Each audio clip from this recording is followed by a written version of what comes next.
Hi, right, okay, this is completely random.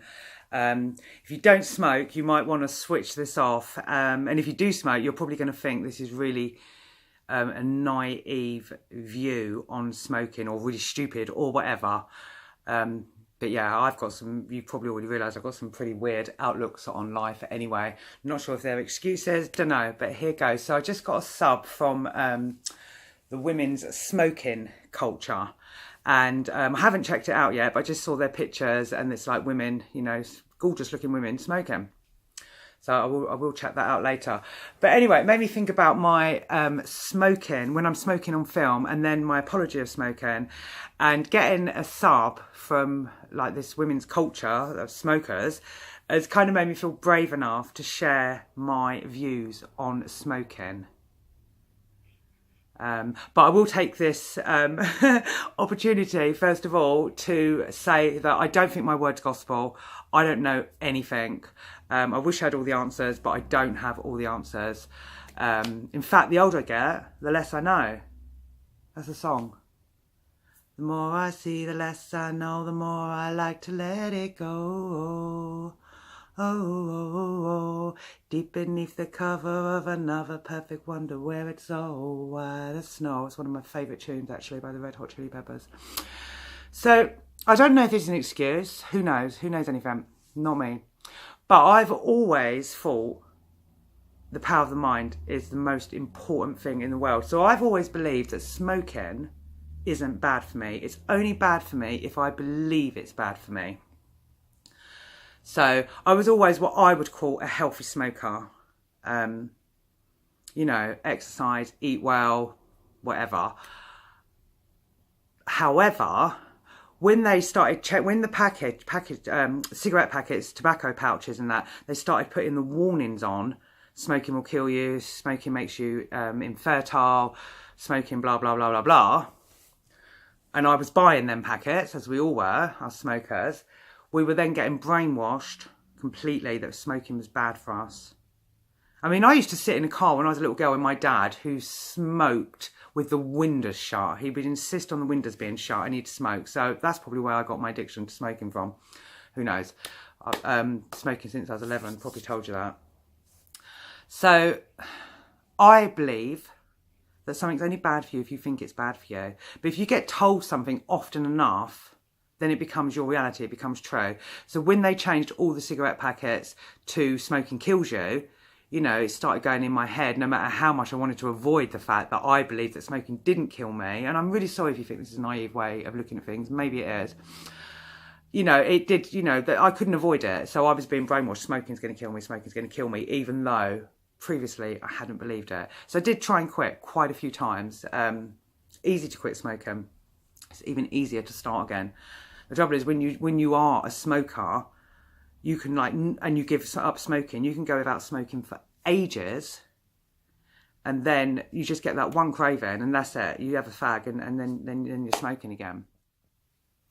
Yeah, so no, it's just really odd. It's just made me remember my views on smoking. So then I bought myself a nice little tin with like little butterflies on, so when I got my pouch I could just empty my tobacco in there, so I didn't have to read smoking will kill you, smoking's poisoning you, blah, blah, blah. But I never used that. I think I used that butterfly tin a couple of times and then ended up using it as an ashtray, actually. I'm still using it as an ashtray.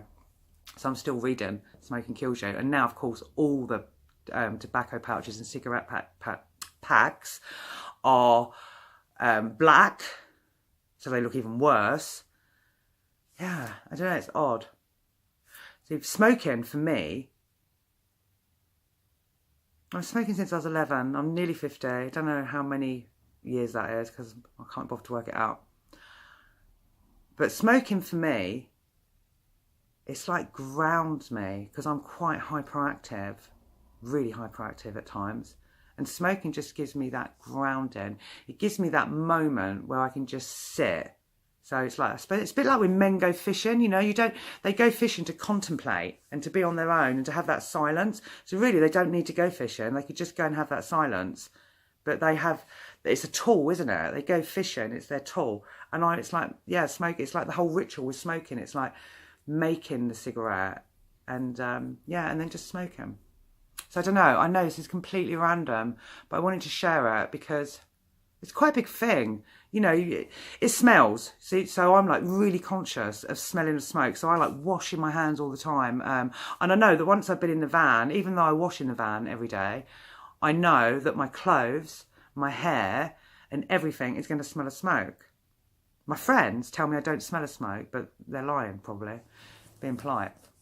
Because, you know, quite a few of my friends don't smoke. And people don't smoke. I did. When I was training to be a counsellor for 4 years, I was the only person, apart from one young girl in her 20s, who smoked.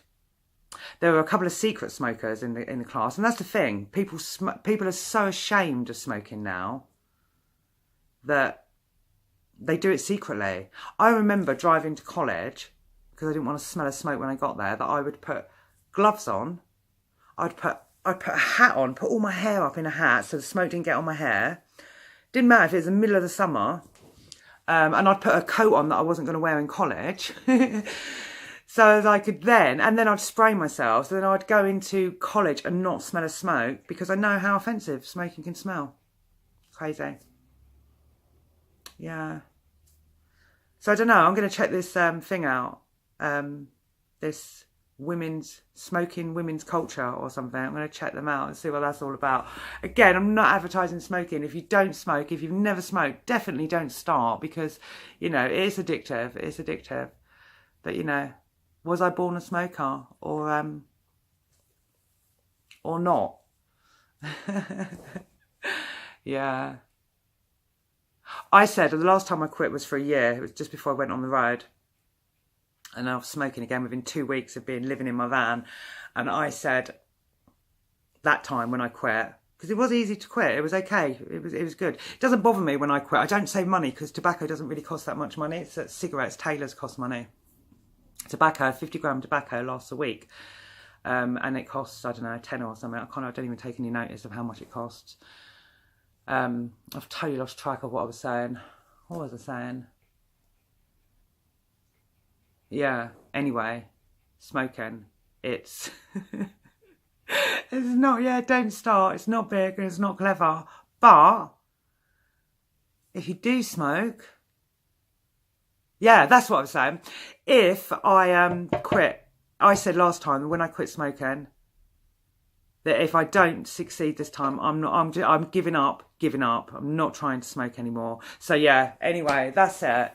That's my random video on smoking and my belief that it's not bad for you. I believe that. I don't think my word is gospel at all. It's just my belief, and I believe that what you believe is what's real. It's your reality. It's my perception, and I'm going to die of something else. It's not going to be a smoking related disease. I can still run. I can still breathe deeply. I can hold my breath. If I do a few breathing exercises, I can hold my breath for nearly 4 minutes. So not bad for someone that's been smoking since they were 11. Anyway, I'll wrap it up there. Thanks for listening. See you all later. Or in 5 minutes, you never know with me. Parked up outside my friend's house in Nottingham on the street, obviously. And I just wanted to say that my rant about smoking, I meant every word of it. Got a few of my words wrong, but I meant it. However, I'm going to quit smoking this year. Because I don't think smoking's good for me, definitely. I don't think smoking's good for you. And I want to, it's like, it's stressful having to remember to buy tobacco.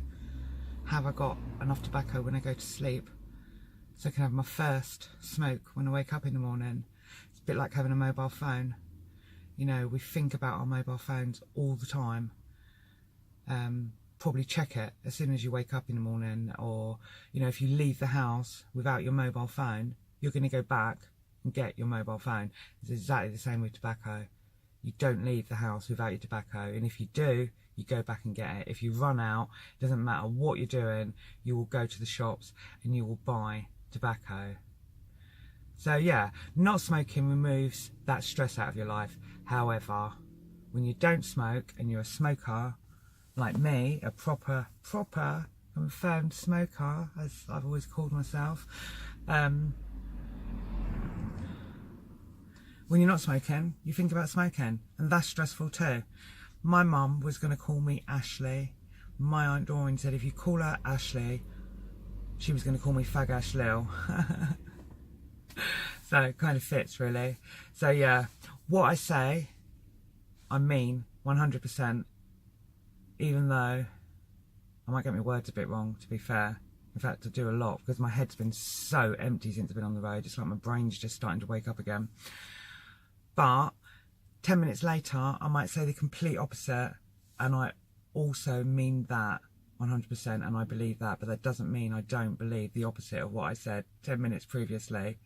So nothing is set in stone. I don't know. I don't have the answers. Do you?